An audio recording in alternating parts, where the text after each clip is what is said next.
Welcome back to the TPS podcast.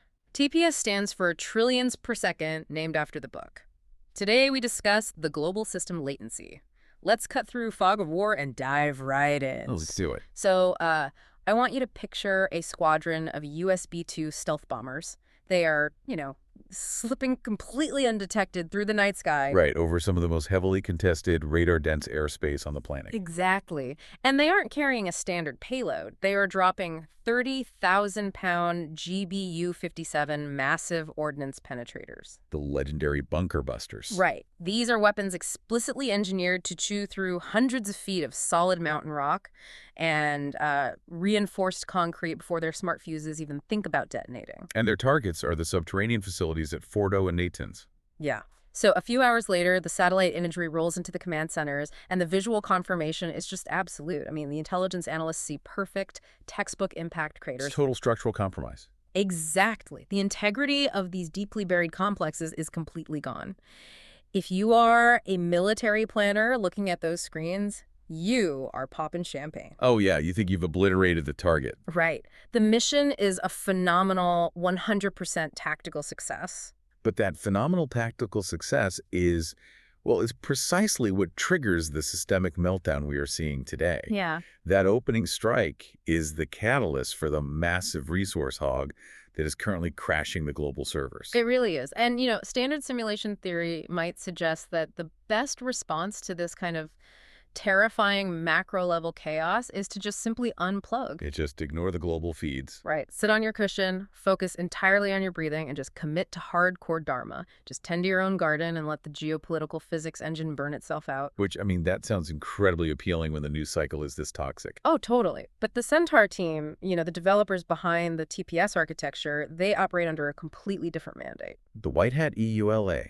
Exactly. The end-user license agreement for those trying to actually optimize the system rather than just, hide from it. Right. And that EULA explicitly mandates that we cannot simply ignore the server lag while legacy power structures are dominating the network. Yeah, flooding it with high-entropy data, propaganda, and just sheer panic. We have an obligation to read the server logs. We have to understand the mechanics of the latency so that you, the user listening right now, can properly calibrate your own local sandbox. Absolutely. So today we are looking directly at the surprise drop of TPS Devlog 032. Titled Global System Latency, the Escalation Trap. Right, which is unpacking this massive kinetic escalation between the United States, Israel, and Iran. But before we unpack a single line of this data, we really must issue a mandatory ironclad disclaimer to you, the listener. This is absolutely critical for maintaining our analytical integrity here. Yeah, we have to be super clear on this. The source materials we are synthesizing today, the devlog, the academic papers, the strategic forecasts, they contain highly politically charged content. Very charged. We are talking about the grand strategies, the military actions, and the survival imperatives of the U.S. administration, the Israeli government, the Iranian regime, and frankly, several other global superpowers. So we must explicitly state that we, as your hosts, take absolutely no sides in this conflict. None. Zero. We are not endorsing the viewpoints, the morality, the actions, or the political grand strategies of any leaders, militaries, or governments mentioned in these logs. Right. We are just impartially reporting on the analytical frameworks provided in the source material. We are simply decoding the data to help you understand the original ideas and the structural mechanics of what is actually happening. We're observing the server logs, nothing more. Exactly. And the diagnostic tools we're using to read these logs today are incredibly robust. Yeah, we are synthesizing the frameworks of two of the most elite strategic minds operating today. First, we have Professor Robert Pape. Right, whose psychological and tactical models regarding what he calls the escalation trap are just vital for understanding the cognitive blind spots of modern warfare. And we are merging Pape's work with Professor John Mearsheimer's structural framework. Specifically his concept of the escalation ladder. Right, because Mearsheimer, he looks past the psychology and focuses entirely on the brutal, unyielding math of military logistics, physical geography, and offensive realism.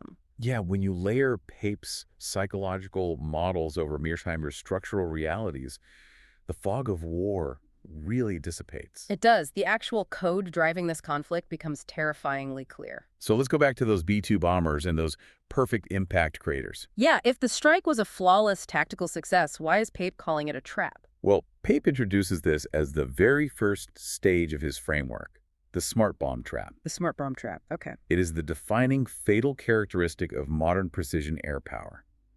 The military achieves this undeniable, spectacular tactical success. You see the craters, you see the thermal signatures of the explosion, and that instantly creates a profound psychological illusion. Right, among the political and military leadership. Exactly. They look at the screens and believe they have achieved escalation dominance. The internal narrative becomes, we can penetrate any airspace, we can hit anything they have, therefore we control the board. The enemy has no choice but to capitulate. Right. Which, I mean, that makes perfect sense from an engineering perspective, right? If you build an uncrackable safe, and I prove I have a drill that can pierce it effortlessly, you should logically surrender the contents. Logically, yes. But the reality on the ground translated into a total strategic failure. Because the political objective of the strike wasn't just to make big holes in the desert. No, it was to force the Iranian regime to capitulate and permanently end their nuclear ambitions. Right. And looking at the logs, that objective wasn't met at all. Not even close. In fact, the specific intelligence detail that emerged after these strikes completely rewired my entire understanding of this conflict. For you listening, I want you to picture this. Well before those B-2 bombers even warmed up their engines on the tarmac, Iran's intelligence and logistical networks were already moving. Yeah, the Devlog reveals they successfully dispersed a massive quantity of highly enriched uranium. Highly enriched. And Mearsheimer's analysis highlights the sheer scale of this logistical feat. We are talking about material enriched up to 60%. Right. They moved enough of this fissile material to potentially construct 16 nuclear bombs. 16. Hold on, let me process the mechanics of that, because I always pictured the enrichment threshold for even a single weapon as this massive, sprawling industrial lift. Right, like giant cooling towers. Exactly. Thousands of centrifuges spinning in massive warehouses. If they're moving enough material for 16 weapons, how on earth are they bypassing U.S. satellite detection? Well, that's the thing. I mean, you can't just load that onto a fleet of semi-trucks without the NSA or orbital surveillance picking up the convoy. And that is the brilliance of their evasion tactic. Once uranium is enriched to that 60% threshold, the physical footprint of the material shrinks drastically. The intelligence revealed that they didn't use massive convoys. They moved this material in highly mobile, heavily reinforced containers that are roughly the size of standard scuba tanks. Scuba tanks? Yeah. That is horrifying. I mean, you are no longer looking for a sprawling industrial complex. You are looking for a handful of objects the size of a fire extinguisher. Right, dispersed anywhere within a massive mountainous country of over 90 million people. It's the ultimate diagnostic mirage. I mean, think of it like this for our tech-savvy listeners. Your computer is acting up, so you run an antivirus scan. Okay. It finds this massive, glitchy pop-up window dominating your desktop. You hit delete, the window vanishes, the screen looks clean, and you celebrate. You fixed it. Right. But then you check the deep diagnostic logs and realize the malware has already quietly migrated into your system registry. Wow. Yeah. You completely destroyed the physical architecture of the virus on the surface, but the actual threat, the literal nuclear material, is entirely missing. That's a perfect analogy. The surgical precision of the B-2 strike actually manufactured a false sense of security. Yeah. The military apparatus cured the symptom, the facilities, but the underlying disease mutated, fractionalized, and spread into the civilian landscape. So put yourself in the shoes of a military planner. The high fives in the command center just stop. Dead silence. You realize the physical infrastructure you just spent billions of dollars destroying is essentially an empty shell. And the existential threat of 16 nuclear bombs remains hidden in scuba tanks somewhere in the Zagros Mountains. So you naturally panic. You have to do something to regain control of the board. And when you run out of concrete bunkers to bomb, your crosshairs inevitably shift. You have to target the people who know where the tanks are. Exactly. Which transitions us directly into the second stage of Pape's escalation trap, the harder successor problem. Right. When the hardware is gone, you target the software. You target the human leadership. Driven by the panic of the missing uranium. Exactly. So the U.S. and Israel executed highly coordinated decapitation strikes. According to the data, they successfully eliminated the Iranian supreme leader. And not just him, right? No, along with roughly 20 to 30 of his key associates, military commanders, and potential successors. Now, I really want to dig into the psychology behind this specific move.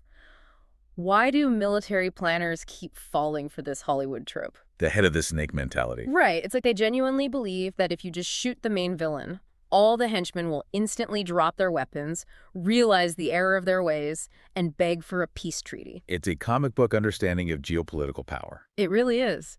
So how does Pape explain this? Well, Pape attributes this to a deeply ingrained Western fallacy regarding how authoritarian regimes actually operate. Okay. Western military planners tend to project their own hierarchical structures onto adversaries. They view authoritarian regimes as brittle, top-down pyramids. Like an org chart. Exactly. The underlying assumption is that all the power, all the strategic vision, and all the cohesion rests entirely in the capstone of the pyramid. So shatter the capstone. And the entire structure loses its center of gravity. The theory suggests the regime will become disoriented, fracture into internal power struggles, and ideally collapse into compliance or even spark a democratic revolution. But the reality is that highly developed authoritarian states, especially ones that have survived decades of intense international sanctions and covert warfare, they do not function like brittle pyramids. No, they operate more like highly adaptive, decentralized matrices. Think of a hydra. When you remove a node, the system doesn't freeze. It instantly writes around the damage. And more importantly, it fills the vacuum by elevating its most aggressive, resilient components. Right. The moderates get purged and the hardliners take the wheel. Always. And if we look at what was actually destroyed in that decapitation strike, it wasn't just a political figurehead. No, the law of unintended consequences here hits maximum velocity. Exactly. Because the slain supreme leader was not just a politician managing a state. He was the ultimate theological authority. Right. And crucially, he held two specific fatwas-binding religious edicts that explicitly forbade the development, stockpiling, and use of nuclear weapons. Wait. So the very guy they targeted and killed was the one holding the leash? Yes. He was the primary internal mechanism balancing the aggressive factions. That's insane. Within the Iranian power structure, there's a constant push and pull between the hardline military apparatus and the more cautious diplomatic and religious establishments. Okay. The slain leader used his immense theological weight to thread a very dangerous needle.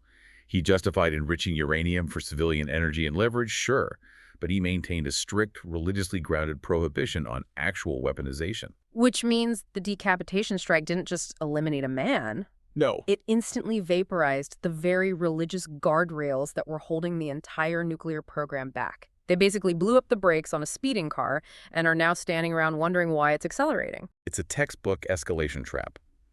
And we really have to analyze who the Matrix elevated to replace him. Right. The new supreme leader is Mojtaba Khamenei. And his power base is fundamentally different from his predecessors. He does not possess the same decades-long theological pedigree from the seminaries in Qom.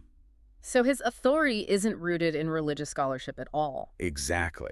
It is anchored almost entirely in the Islamic Revolutionary Guard Corps. The IRGC. Yes. And for the listener who might just think of the IRGC as another branch of the military, we need to clarify what this organization actually is. They are far more than that. Yeah, they are a 150,000 strong elite force, but their influence goes way beyond soldiers and rifles. They control the ballistic missile program, they manage the vast network of regional proxy militias. And they dominate immense sectors of the Iranian economy, from construction to telecommunications. They are the ultimate hardline faction, basically a state within a state. So just analyze the incentive structure from Mojtaba Khamenei's perspective for a second. You have just inherited a nation that has endured a massive foreign bombing campaign and the targeted assassination of its top leadership. Okay. Your entire legitimacy and your physical survival rely on the loyalty of the most aggressive military faction in the country. The IRGC. Right. You have absolutely zero political runway to de-escalate. If he attempts to open back-channel negotiations or, if he shows any form of restraint toward the powers that just killed his predecessor, he immediately projects weakness to his own military commanders. He practically invites a coup from within the IRGC. So his fundamental mandate for survival is to demonstrate unyielding resolve. He has to retaliate. He has no other choice. And Professor Pape points to stark historical precedents to demonstrate how reliably this harder-successor dynamic backfires on the attacking nation. Because regimes under existential threat do not politely surrender. Never. Let's explore those precedents because the historical logs are practically screaming at us here. Take the U.S. operation against Muammar Gaddafi in Libya back in 1986. Operation El Dorado Canyon. Right. It was a classic decapitation strike. U.S. bombers targeted his personal compound in Tripoli, explicitly aiming to cripple his regime, kill him, and force a radical change in Libyan behavior regarding international terrorism. But Gaddafi survived the bombing. He did. And the regime did not become compliant or docile. Instead, it shed its remaining diplomatic constraints and became radically more covert and aggressive. The moderate voices within his circle were marginalized. Exactly. And 2 years later, Libyan intelligence orchestrated the bombing of Pan Am Flight 103 over Lockerbie, Scotland. Just a horrific escalation of asymmetric warfare. It killed 270 civilians. Or look at the 1999 NATO air campaign against Slobodan Milosevic during the Kosovo War. Okay, what happened there? The strikes were designed to degrade his command and control, paralyze his military, and force an immediate withdrawal of Serbian forces from Kosovo. Right. But instead of capitulating under the bombing, Milosevic vastly accelerated his operational timeline. He doubled down. Exactly. Yeah. He realized his conventional forces were outmatched by NATO air power. So he deployed tens of thousands of ground troops and initiated a massive, brutal campaign of ethnic cleansing. Wow. He displaced nearly 1 million civilians in a matter of weeks, attempting to change the demographic facts on the ground before the bombing eventually degraded his infrastructure months later. So the threat to his survival actually caused a massive spike in aggressive behavior. Yes. The pattern is just undeniable. You threaten the core survival of the state mutates, it relies entirely on its most primal defense mechanisms. And that leaves the United States in a very precarious position in our current scenario. Because the air campaign is exhausted, the physical infrastructure is gone, but the nuclear material is hidden in scuba tanks. The leadership has been hardened, and the new supreme leader is entirely backed by the IRGC, completely free from any religious guardrails. So the U.S. military apparatus must now reach for other tools in its toolkit to force compliance. But as Professor Mearsheimer's analysis points out, the rest of the toolkit is fundamentally broken. Right. Let's get into Mearsheimer's broken livers. Because his structural framework categorizes grand strategy and physical power projection into 3 distinct domains. Air, land, and sea. Okay, air, land, and sea. We have just established through Pape's psychological trap that the air domain has completely failed to achieve the political objective. The air power created craters, but it didn't create compliance. So conventional military doctrine dictates that if the air domain fails to secure the objective, you pivot to the land domain. You send in the troops. Right. You occupy the territory, you secure the material yourself, and you force a regime change from the ground up. But Mearsheimer's analysis of the physical geography and logistics here is incredibly blunt. A land invasion of Iran is functionally impossible for the modern U.S. military. It is both logistically insurmountable and politically unviable. Let's start with the logistics. Why is it so hard? First, let's look at the physical geography. Mearsheimer emphasizes that Iran is essentially a vast natural fortress. Right. It is ringed by the Zagros Mountains to the west and the Elburz mountain ranges to the north. So this is not the flat, open desert environment of Iraq in 1991 or 2003. Exactly. Those environments were highly conducive to massive, rapid armored thrusts and overwhelming mechanization. You could just roll tanks across the sand. Right.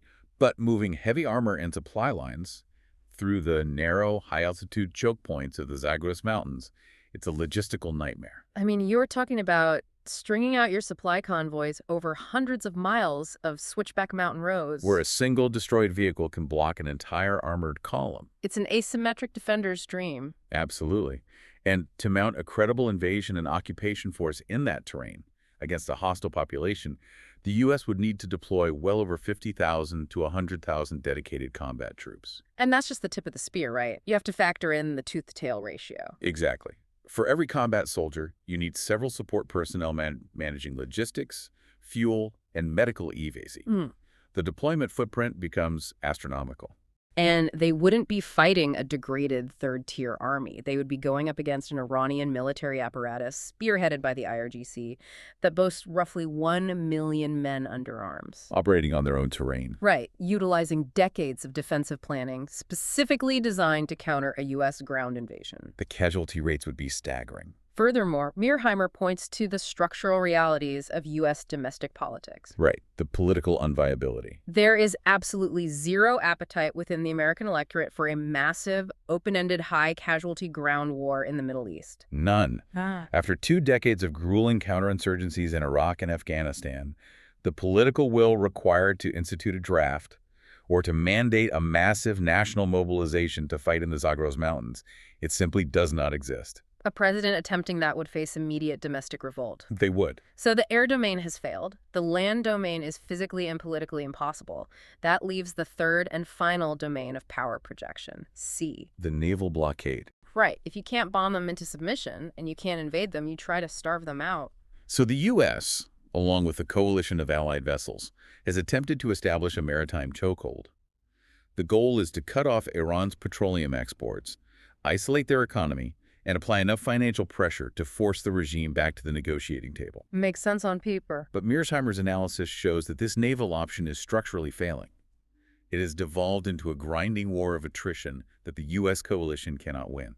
Now, how does that happen? Because the U.S. Navy is the preeminent blue water force on the planet.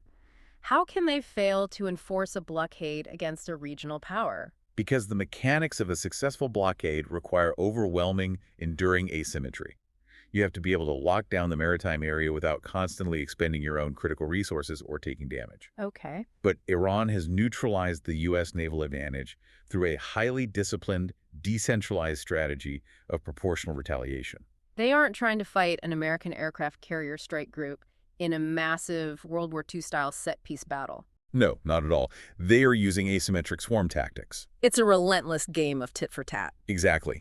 If U.S. coalition forces seize an Iranian oil tanker suspected of violating international sanctions, Iranian fast attack craft, or IRGC helicopters, immediately swoop in and seize a commercial vessel flagged to a Western nation. They use these highly maneuverable speedboats armed with anti-tank missiles and heavy machine guns to swarm massive, sluggish commercial freighters. Right, they aren't trying to sink the U.S. Navy. They are demonstrating to the global market that the U.S. Navy cannot guarantee freedom of navigation for commercial shipping. And they have escalated this dynamic far beyond simple vessel seizures.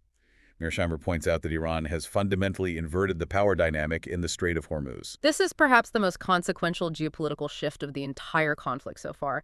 Prior to this war, the U.S. Navy was the ultimate guarantor of passage through that specific choke point. The global economy relied on the American security umbrella to keep the oil flowing. But the devlog indicates Iran has effectively established a toll booth over the waterway. Yes, they have leveraged their physical geography. The Strait of Hormuz is incredibly narrow, only about 21 miles wide at its narrowest point, with the actual shipping lanes being even narrower. And Iran possesses the entire northern coastline of the strait. Right, and they have blanketed that coastline with hidden, mobile anti-ship missile batteries, swarms of loitering munitions, and the ever-present threat of advanced naval mines. So they don't need a blue water navy to control the strait. They just need land-based missiles that can hit anything moving through the water. Exactly.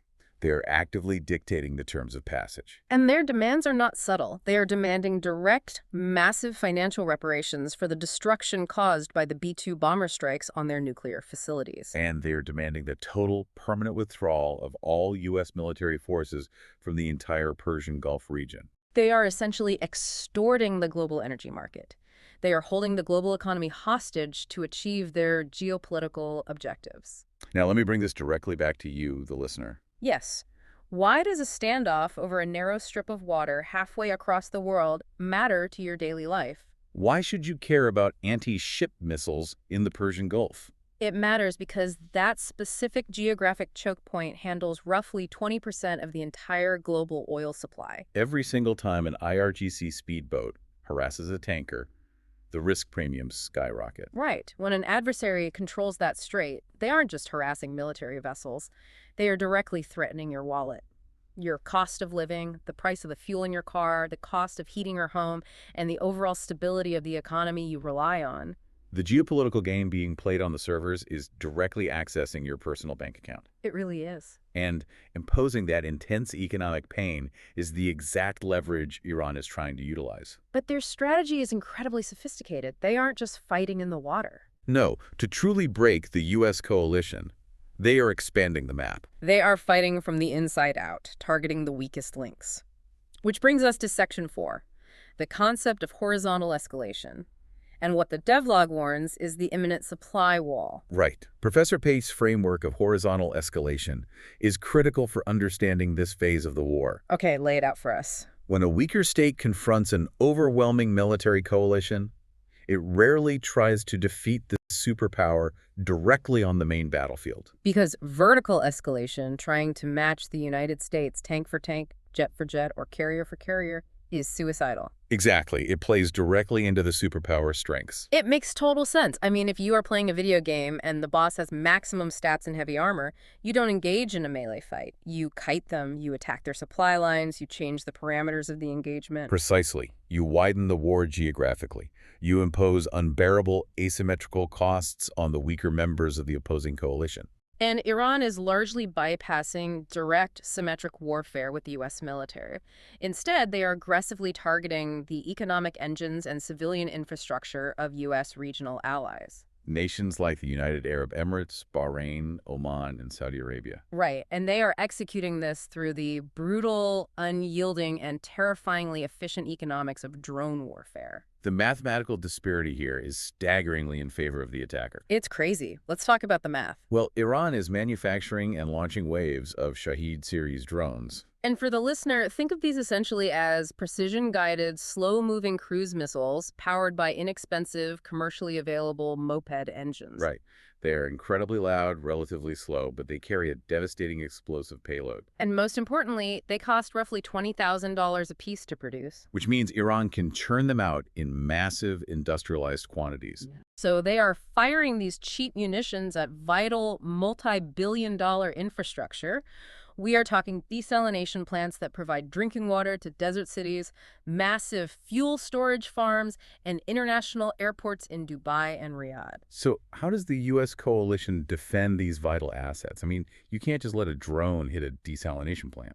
No, the U.S. is forced to deploy its highly advanced, sophisticated air defense systems, like the Patriot PAC-E MSE or the TA interceptor system. These systems are absolute marvels of modern engineering. They are capable of tracking and destroying ballistic missiles in the upper atmosphere. But, and here's the kicker, a single Patriot interceptor missile costs roughly $4 million. $4 million. The financial asymmetry there is just mind-boggling. You have U.S. defense arrays firing a $4 million, highly sophisticated piece of rocketry, utilizing cutting-edge radar locks and kinetic kill vehicles to destroy a $20,000 flying lawnmower strapped with explosives. It is a mathematical black hole. It is structurally unsustainable. Over a long enough timeline, the magazine depth of the United States, the actual physical inventory of available interceptor missiles sitting in warehouses and launchers will deplete entirely before Iran's cheap manufacturing capacity ever runs out. You simply cannot win a war of attrition where your defense costs 200 times more than the enemy's offense. You go bankrupt. And the psychological and economic toll this horizontal escalation takes on the Gulf monarchies is immense. We are talking about nations that have spent decades and trillions of dollars building up their tourism, finance, and international business sectors. Because they need to diversify their economies away from a pure reliance on oil extraction. Right. Tourism accounts for 5 to 10% of their GDP. And that entire economic model is collapsing under the drone threat. I mean, if you are an international investor looking to deploy capital or a tourist looking for a luxury vacation, you are absolutely not booking a flight to a city where the airport is experiencing daily closures and airspace restrictions due to incoming kamikaze drones. And outgoing Patriot missile intercepts. The risk is simply too high. Now, a logical observer might ask, if these Gulf states are under such intense pressure, why don't their leaders just openly ally with the United States? Right. Fully integrate their military command structures, pool their air defenses, and definitively crush the Iranian threat together. That seems like the obvious structural solution. If you are being bullied, you stand behind the biggest guy in the yard. Why not form a unified public front? Because the intense, combustible domestic politics of the Middle East. Ah. The leadership in the royal palaces might desperately want overt U.S. protection and integration. But the Arab street, the general population, views the current conflict, particularly the tight coordination between the U.S. and Israel, with profound, systemic hostility. So if a Gulf leader openly sides with the U.S. military apparatus while the broader Middle East is inflamed and civilian casualties are mounting across the region, they risk catastrophic domestic revolt. They risk losing the throne. And Professor Pape's analysis cites a very specific, chilling historical example that haunts the minds of every Gulf monarch considering an open alliance with the West. The assassination of Egyptian President Anwar Sadat in 1981. Yes. Sadat made the bold strategic decision to align his nation closely with the West and to formalize a historic peace treaty with Israel. And he was lauded internationally for it, awarded the Nobel Peace Prize, hailed as a visionary in Washington. But internally, that alignment was viewed as a profound, unforgivable betrayal by radical factions within his own country.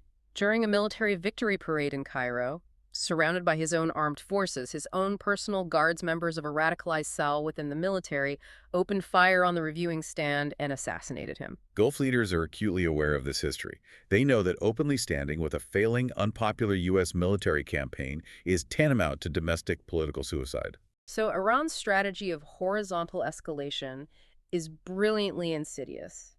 It is successfully fracturing the U.S. coalition by making the economic and political cost of allying with the Americans simply too high for the Gulf states to bear. They are being forced into neutrality through economic bleeding and the threat of internal revolt. But the pain of this strategy isn't contained to the Middle East. No, the ripples are expanding outward, leading directly to what Pape warns is the imminent supply wall. And this is the core resource hog causing the massive global system latency detailed in the devlog.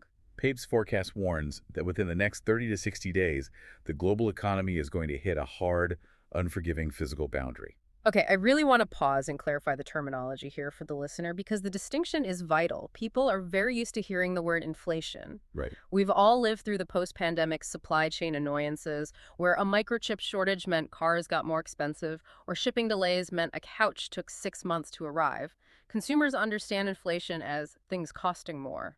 But how is this supply wall fundamentally different from that experience? Exactly. Well, inflation is an economic scenario where there is too much money chasing a limited supply of goods, which causes the price of those goods to rise. But a supply wall is not about price. No. A supply wall means the goods physically cease to exist in the marketplace at any price point. Wow. It is a hard physical stop to the global flow of materials. You cannot buy the item because it is simply not there. And what mechanism triggers that hard stop? It is driven entirely by the obscure but incredibly powerful mechanics of maritime insurance. Insurance, of course. When a critical waterway like the Strait of Hormuz becomes an active, kinetic war zone filled with drones, anti-ship missiles, and contested boardings, institutions like the Lloyd's of London Joint War Committee step in. They are the ultimate arbiters of maritime risk. Exactly. When they declare a region a high-risk war zone, they alter the risk classifications for commercial shipping. Which means the insurance premiums skyrocket. They go through the roof.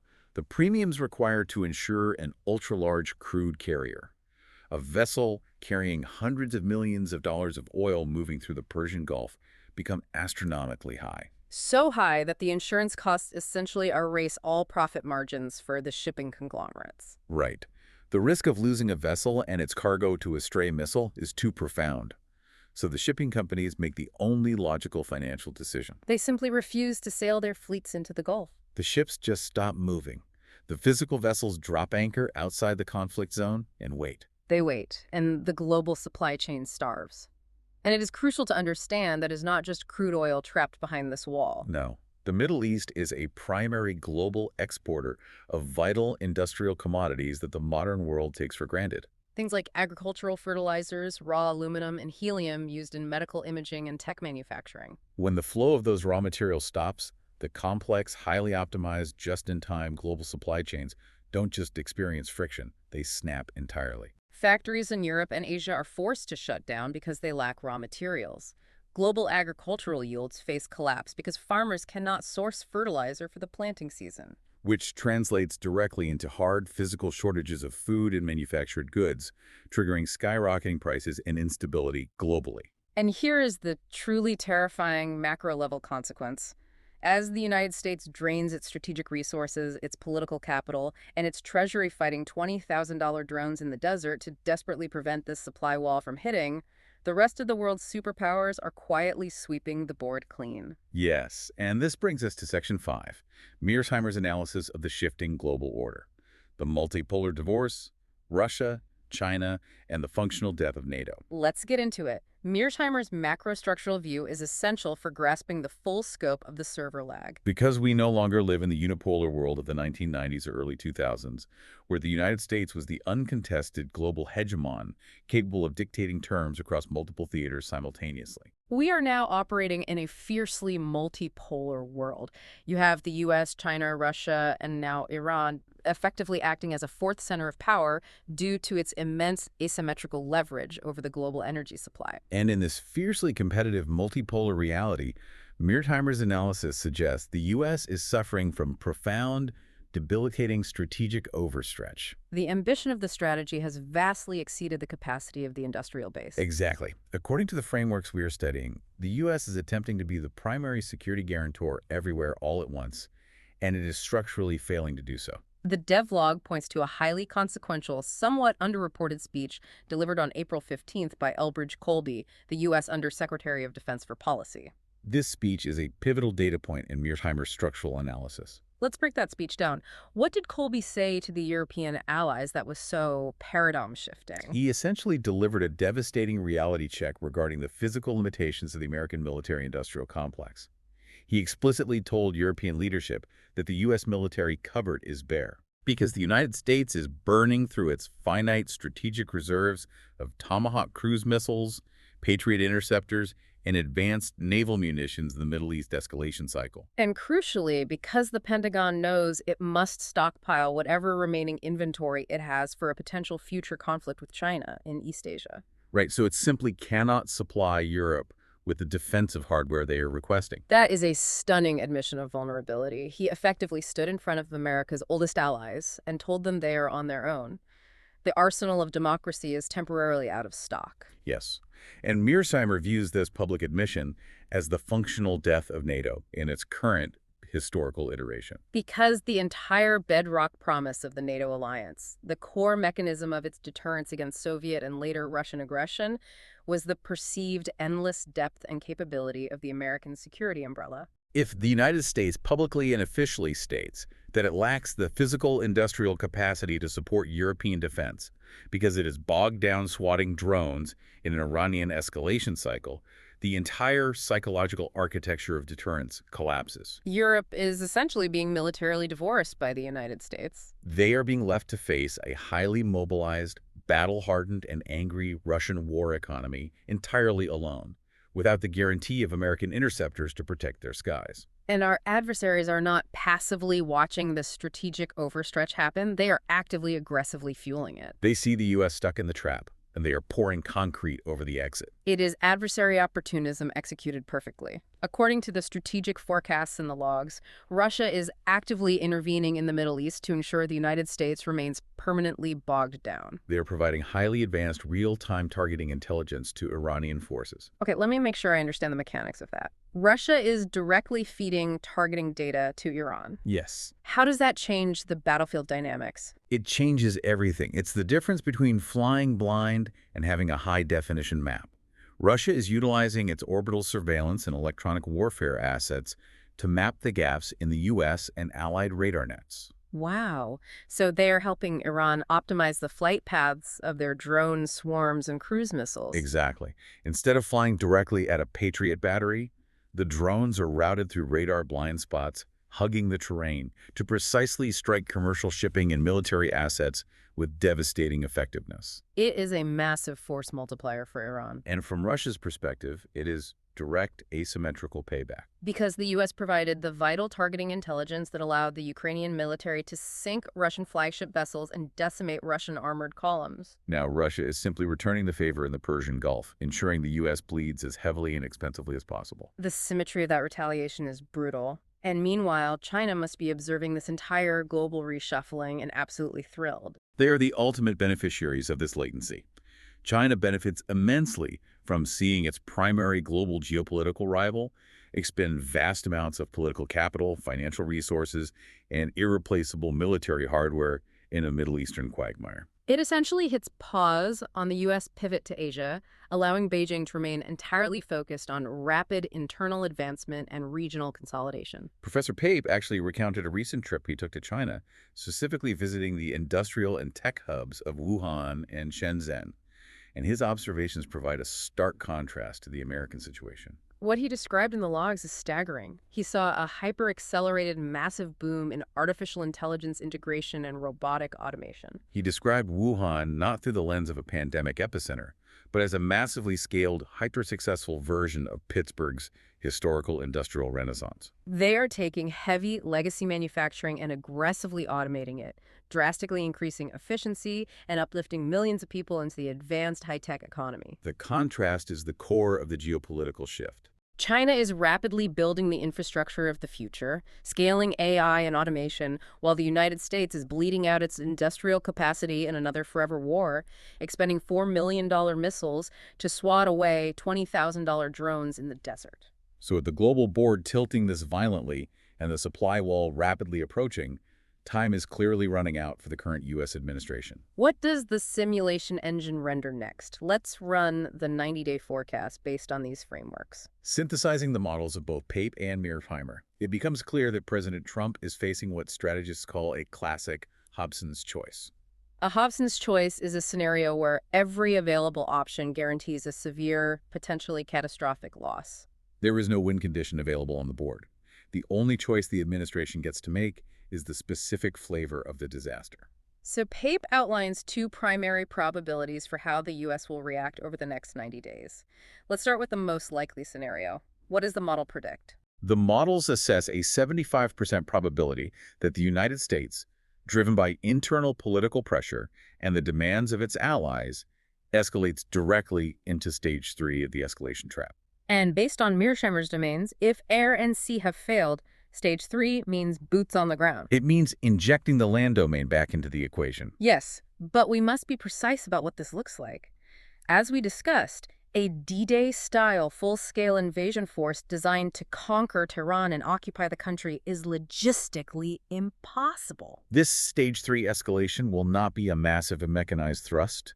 It will be driven by sheer unadulterated panic over those missing scuba tanks filled with 60% enriched uranium. Because the intelligence apparatus knows the material's out there, and they know the decapitation strike remove the religious guardrails holding the new IRGC-backed regime back from weaponization. The threat is imminent. Precisely. The administration will feel an absolute, undeniable imperative to locate and physically secure that fissile material before it can be mated to a ballistic missile. So stage 3 looks like the deployment of elite, specialized forces.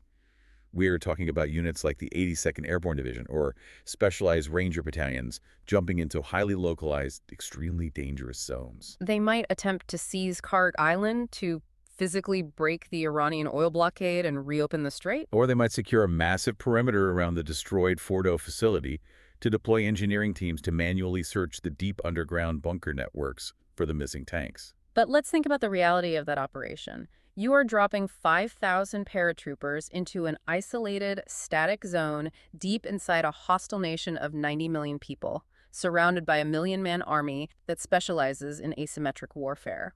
That is a recipe for a desperate, bloody, localized occupation. You are essentially giving an asymmetric enemy exactly what they want.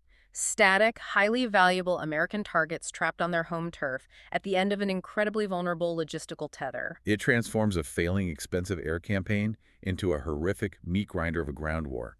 It is the ultimate manifestation of the escalation trap. Okay, that is the 75% probability, and it looks incredibly dark.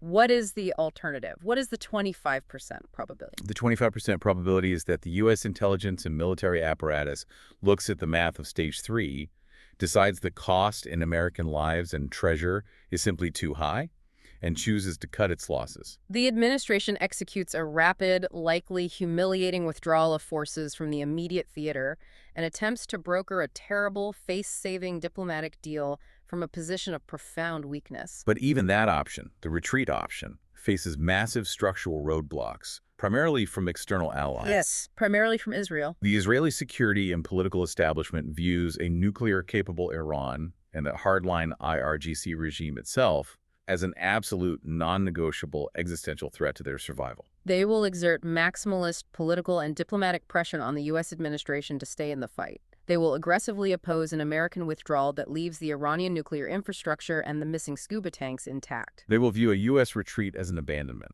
And here is the truly terrifying variable in this equation. While the United States is paralyzed, locked in this intense internal debate between launching a bloody localized occupation or executing a humiliating retreat, what is Iran actually doing with that highly enriched uranium? This is where Professor Pape outlines a deeply concerning strategic concept known as the North Korea strategy. I need to understand the mechanics of this. How does a nation cross the nuclear threshold while under active bombardment? The strategy is based on navigating the window of maximum vulnerability. Okay. If a state is trying to cross the threshold into becoming a recognized nuclear-armed power, their moment of absolute terrifying vulnerability is the moment they test their very first weapon. Because if you only have one bomb and you detonate it underground to prove to the world that you have the capability, you are instantly defenseless. You expended your only deterrent. Exactly. The moment that first test registers on global seismic monitors, which are managed by the Comprehensive Nuclear Test Ban Treaty Organization and can detect the specific acoustic and seismic signatures of a nuclear yield anywhere on Earth, the entire world knows your capability. You instantly become the biggest target on the planet. Your adversaries will immediately launch a massive, overwhelming preemptive strike to wipe out your entire program and leadership before you can manufacture a second device. You expose yourself before you can defend yourself. Right. So how do you bypass that window? The North Korea strategy requires intense strategic patience and absolute operational security.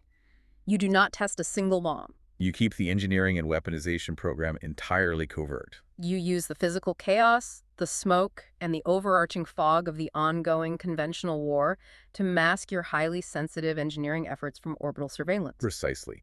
You wait until your engineers have successfully constructed a survivable arsenal in secret, say, a stockpile of 5 to 15 deliverable weapons. You wait until you have established a credible, robust deterrent. And then, and only then, you announce your new status to the world by conducting multiple, rapid, underground nuclear tests over a matter of hours or days. Oh, wow. The strategic implications of that are staggering. By the time the international community's seismic monitors light up and the intelligence agencies realize you have successfully weaponized the material, it is too late to launch a preemptive strike. You already possess a functional, distributed arsenal capable of striking their cities. Mutually assured destruction is achieved overnight. You bypass the window of vulnerability entirely by presenting the world with a fait accompli. And Pape's analysis suggests that Iran is utilizing the current chaos of the drone war, the naval blockade, and the mobility of those stupid tanks to execute this exact strategy right now deep in the mountains. The models indicate it is highly probable. The decapitation strike removed the religious constraints, and the conventional war provides the perfect cover. The tragic irony of political diplomacy here is profound. When you look at the historical logs, you see this pattern repeat constantly. Just like Lyndon B. Johnson in 1968 after the Tet Offensive, doubling down on troop deployments because he couldn't face the domestic political fallout of losing Vietnam. Or the catastrophic optics of the Kabul airport withdrawal that scarred the previous administration. Leaders constantly double down on structurally failing strategies because they refuse to accept the short-term political humiliation of looking weak to their domestic base. But Mearsheimer's structural math is unforgiving. The political and strategic price of exit doesn't freeze.